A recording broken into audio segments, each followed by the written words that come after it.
Hi hello నమస్తే. Welcome to my channel. ఎలా ఉన్నారండి? నేనైతే బాగున్నాను. సో మీరు కూడా బాగుండాలని మనస్ఫూర్తిగా కోరుకుంటున్నాను. ఈరోజు ఒక కొత్త రెసిపీతో అయితే మీ ముందుకు వచ్చేసాను. మీకు ఏమైనా తెలిసి ఉంటుందేమో, బట్ అయితే చాలామందికి తెలియదని ఈ రెసిపీ నేను షేర్ చేస్తున్నాను. ఏంటి అంటే ఎర్రపప్పు. సో రెడ్ మిర్చి వేసి పప్పు చేశాను. చాలా బాగుంటుంది. ఎప్పుడు పచ్చిమిరపకాయలతో పప్పు అంటే కొంచెం బోర్ వేస్తుంది కదా. సో మేమైతే ఈ పప్పు వీక్లీలో వన్స్ చేసుకుంటాము. అండ్ పచ్చిమిర్చి పప్పు ఒకసారి చేసుకుంటాము. వీక్లీలో ట్వైస్ అయితే మా ఇంట్లో పప్పు ఉంటుంది. సో పప్పు లవర్స్ అనమాట మేము. చాలా బాగుంది. వేడివేడి అన్నంలో ఈ ఎర్రపప్పు వేసుకొని తింటే చాలా టేస్టీగా ఉంది. సో ప్రాసెస్ ఏంటో చూసేద్దాము. మీరు కూడా మీ ఇంట్లో ట్రై చేయండి డెఫినెట్గా.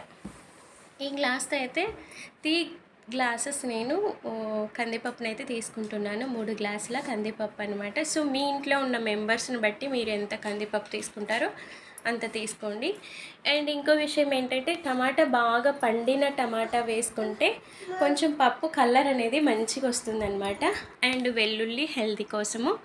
అండ్ చింతపండు, కొంచెం ఎండుమిర్చి, కారం ఉన్నాయి కాబట్టి నేను కొంచెమే వేసాను. అండ్ కొంచెం కరివేపాకు అనమాట.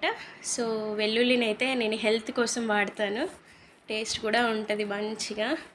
సో ఇందులోకి కొంచెము చింతపండు ఎక్కువ వేసుకోవాలి. అండ్ పసుపు, పొంగు పైకి రాకుండా కొంచెం ఆయిల్ యాడ్ చేస్తున్నాను.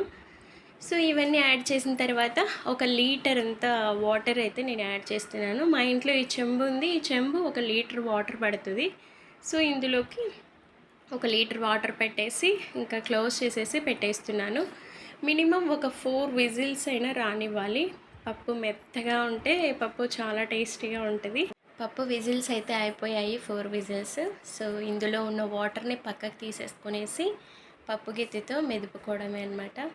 సో వాటర్ని తీయాలి అంటే కొంచెం కష్టమవుతుంది, ఎందుకంటే ఒక చేత్తో మొబైల్ పట్టుకున్నాను. సో కొంచెం తీసేసి మీకు చూపిస్తాను.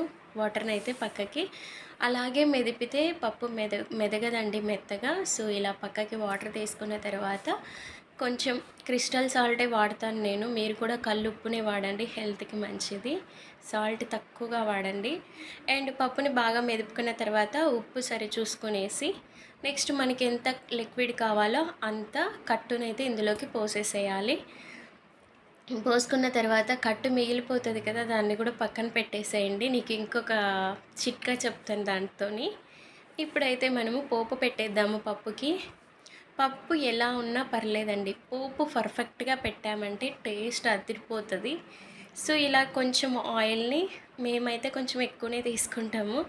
వేడయ్యాక ఆయిల్లోకి ఆనియన్స్ అండ్ వెల్లుల్లి, కరివేపాకు వేసి బాగా వేగనివ్వాలి. తర్వాత గింజలు అది బాగా కొంచెం కలర్ వచ్చాక ఇందులో నుంచి కొంచెం తర్వాతనే నేను కట్టులోకి వేసాను, గమనించారా? అది మా పిల్లల కోసము చాలా ఇష్టంగా తింటారు. సో పప్పు అయితే రెడీ అయిపోయిందండి.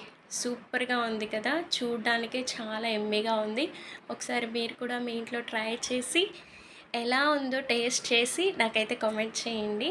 చాలా సింపుల్గా అండ్ టేస్టీగా త్వరగా అయిపోతుంది. లంచ్ బాక్సుల్లోకి అండ్ ముద్దలోకి అండ్ రైస్లోకి సూపర్గా ఉంటుంది రెసిపీ. ట్రై చేయండి. Bye bye. Please subscribe.